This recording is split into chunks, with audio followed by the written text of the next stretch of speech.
Hello, my name is Alexander and welcome to my series on how to create a professional looking hair topper. Today it's all about the construction. So I'm going to take you through the steps you need in order to create your topper. Using the template we created in the first video, we are now going to create the foundation of your topper. It's important that you secure the template in place.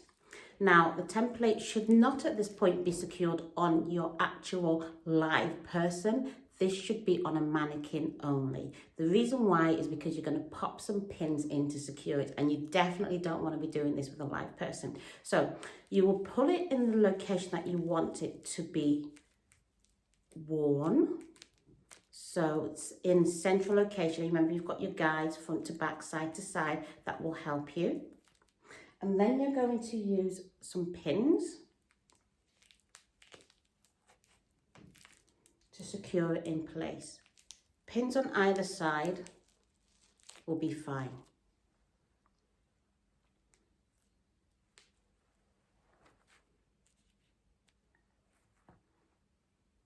Once you've done that, then you're now going to take the mesh. Now again, like I said before, the mesh can come in different colours, different sizes, and you're going to place the mesh over your template just so that it covers your template. You can secure the front and the back with the pins again, and that will now include your mesh.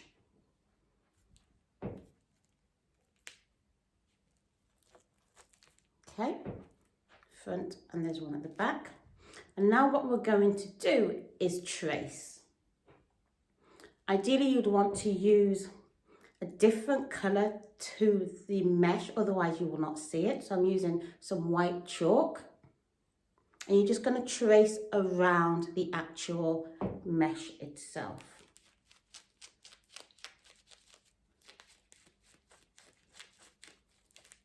And the purpose of doing the trace is so that you can cut the shape that you need. Make sure if you're using white chalk that you press hard enough.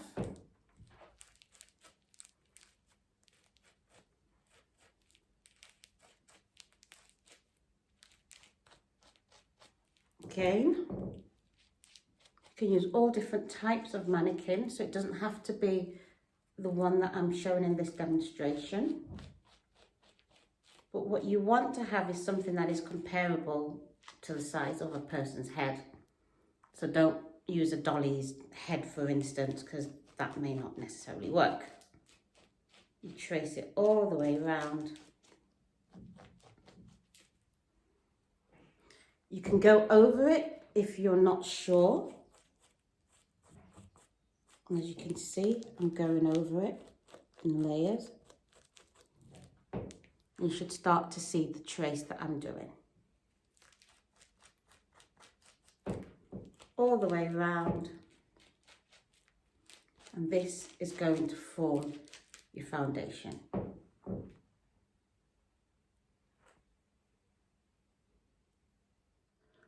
Once you've cut your mesh, it should look something similar to this. Now, the next stage you can actually do on a flat top because that's the easiest way to do it.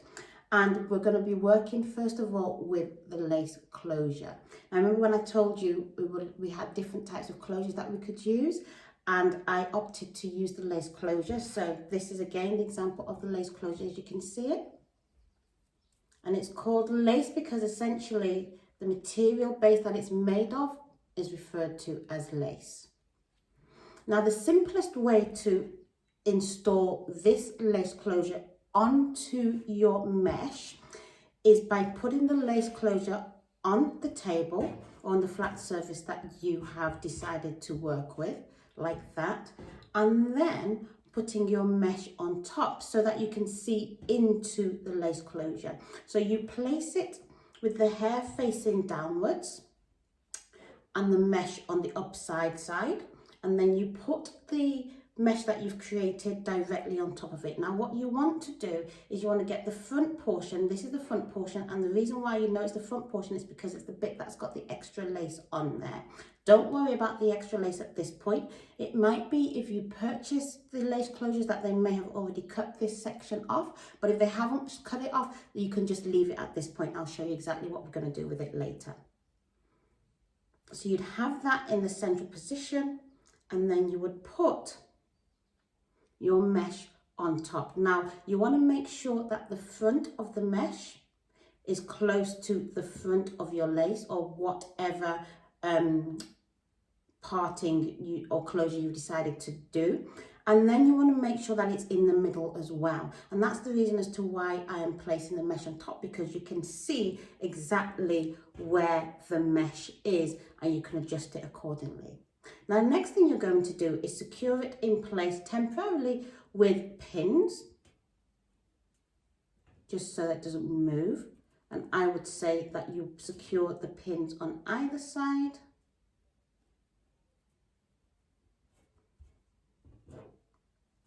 At the end,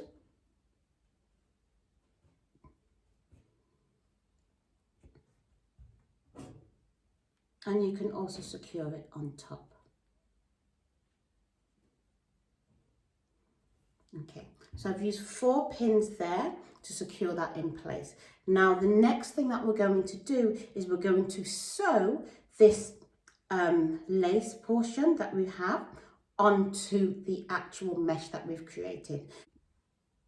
Whilst I'm not going to tell you exactly how to do the stitching, I'm going to tell you exactly which type of stitching that you would need to do, which is called the back stitch.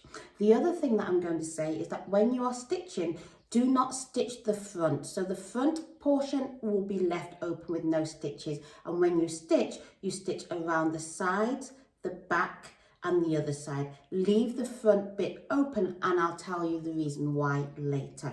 Also, the easiest way if you're a beginner to stitch is to stitch with the mesh this side up. So rather than trying to flip it the other side and stitch that way, stitch it with the mesh this side up, and you do your back stitches from the side all the way through the back to the other side. Try as much as possible to get as close to the edge, but not too far to the edge that the actual stitch will not last. The reason why I'm saying get as far as close to the edge is because what we're going to do at the end is put another layer of what we call weft, and I spoke to you about what weft was, on top of the stitch that you've created, but I'll show you exactly how that is going to look like. For now, all you need to do is create your stitch. So go ahead now and create your stitch from side all the way right to the back, on the back row, and the other side all the way through the back. You can either do it in one swift stitch, or you can do it in 2 stitches or 3 stitches. So depending on how proficient you are, you can determine what type of stitch. Now, if you are going to use a sewing machine, that is going to be a different method of stitching. And if you are using the sewing machine, I would suggest that you sew it on the other side, because when you try and sew it facing downwards, you'll get into all sorts of trouble. But if you're a novice, don't try and use a sewing machine. Well, this is an example of what the stitching should look like, and as you can see, the front section here I've not stitched on, and the stitches around the edges, around the sides, the back, and the following side. And if you can just see the stitch itself, it doesn't have to be really neat, or neither does it have to be really small, but what's important is that it's a good, probably you'd say about, I don't know, at the very max, 1/4 inch from the edge on the sides, or even less really, just so that it's not sitting on directly on the edge. Now, what might happen, because obviously we've stitched this and we've stitched this upside down, when you flip it onto the other side, don't worry about what it actually looks like, because we're not finished yet. But you may have a scenario where you've actually caught some hairs, like you can see here. Some hairs have been caught in the stitching. That's not a problem. Just take your grip and gently pull those hairs through until you get through to the base. And that will sort that problem out. The disadvantage of stitching with the mesh on top, as opposed to stitching this way around is that you actually get the nicer stitch on the bottom and the not so nice on the top. But in this situation, it's not a problem, because what we're going to do at the end, once we've done all the other stitching that we need to do, is we're going to use a line of weft just to cover that row. But I'll show you exactly how to do that later. Next, we're going to attach the wefts. Once you've securely sewn your closure onto your mesh base, you're going to want to get it out of the way. So what I've done here is I've created one plait, a corner row, and I've rolled it up and I've put it secured with a grip. You can try whatever method you need in order to get it out of the way, because we're now going to attach the wefts. Now, when you're attaching the wefts, you want to actually place your structure that you've now created back onto your mannequin, onto the template that you have done, and secure it in place. This is because in order to create the actual topper, you want to be able to have that shape, that oval shape that you normally will get on your own crown. So this is the construction so far.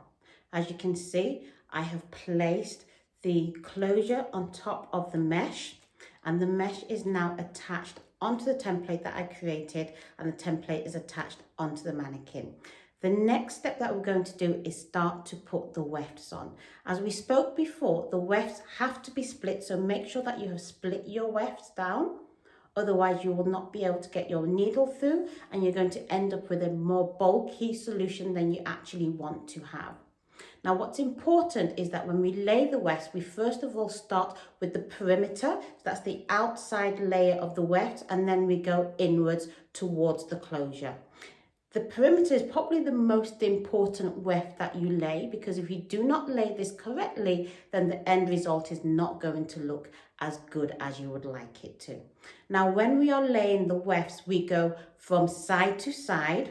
So from this side to that side, all the way around. Do not go towards the front, because that's going to impact on the structure of the wefts that we put subsequently. So we go from side to side and around the edge. So you're going to start roughly around the edge of the perimeter, all the way around to the other side. What you want to do is measure it to make sure that you are satisfied, and then you will cut your weft.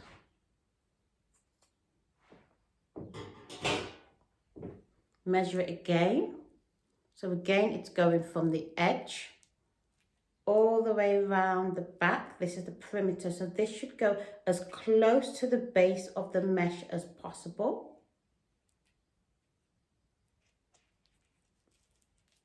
To the other side, making sure that it's even on both sides.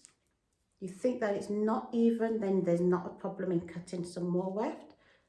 Size it up. As you can see, it's starting here. This is the front.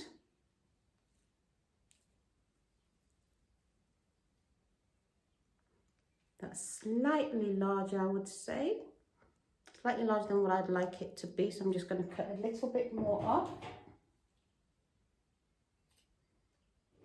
It doesn't have to be 100% exact, but the more precise you can get it, the better.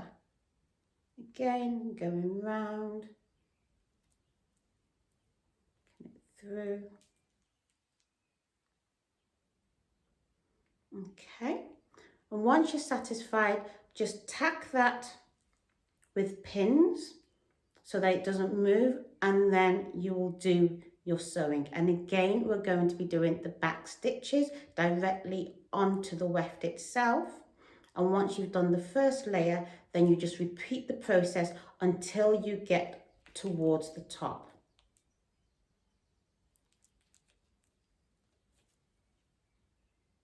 If you're using a sewing machine, it's exactly the same process. Size it up, put your pins in place, and then sew it along. You want to do it in one piece as opposed to separate pieces to make sure that it's even. And remember, always use it when you've split the wefts. Don't try to do this with the wefts on split, because number one, you're going to have a much larger piece than you would want to, a much thicker piece, which is going to look unnatural. And secondly, you're going to have a tough time trying to get the needle in. In terms of spacing, you'd want to space at the very maximum 1/2 inch away from each other, but you can actually go smaller if you want more hair on. So the more space that you have, the less wefts you're going to have. Ultimately, the less amount of hair you're going to have. And the smaller the spaces, the gaps between the wefts, the more hair you're going to have, and obviously the more bulkier it's going to be. So go ahead and attach your wefts. There's just a couple of things I want to draw to your attention. First of all, when you're attaching your weft, make sure you put it in a U shape. So from left to right in a U shape all the way around the closure that you've placed in the center. Now, the other thing that I want to show you, if you can see here, I have actually overshot on the mesh itself. So the mesh ends here, but my weft is longer. That has been done on purpose. If you're a novice, this is not something that you have to do. If you're a novice, you can start directly at the start of the edge of where your mesh is. If you're more advanced or you're looking to create a more professional looking topper, then do exactly what I've done and overshoot it. In another video, which is the finalization, I'll show you exactly what you need to do with this bit. The other thing that I want to tell you is that when you are putting your weft in, you put it all the way through till you get to the point where you are close to the closure itself. And that is going to be the last weft that you are going to lay. So as you can see here, this is my stitching from my closure. At this point, I am going to put it just below where the closure is. And I'll take it all the way around and sew that in place. Once you've done that, you have pretty much focused and completed the actual construction. When I'm creating toppers, I distinguish between construction and the finalization. What we've done today is the construction. It is not finished yet. There's still some steps that we need to do, but I've included that in what I call the finalization. The finalization is really crossing the I's, dotting the T's, or the other way around, dotting the I's and crossing the T's. That is what the finalization is all about, but making sure that it has that professional touch. Now, the reason why I don't do that on the same day is because by the time you've put the weft on, by the time you've put the closure in place, you're tired. And what you don't want to be doing is your best work when you're tired. I always say, leave it to another day. So the very last pieces that we're going to do, the very last stitches that we're going to do is going to be part of our finalization. So join me in the last video in this series on how to create a professional looking topper.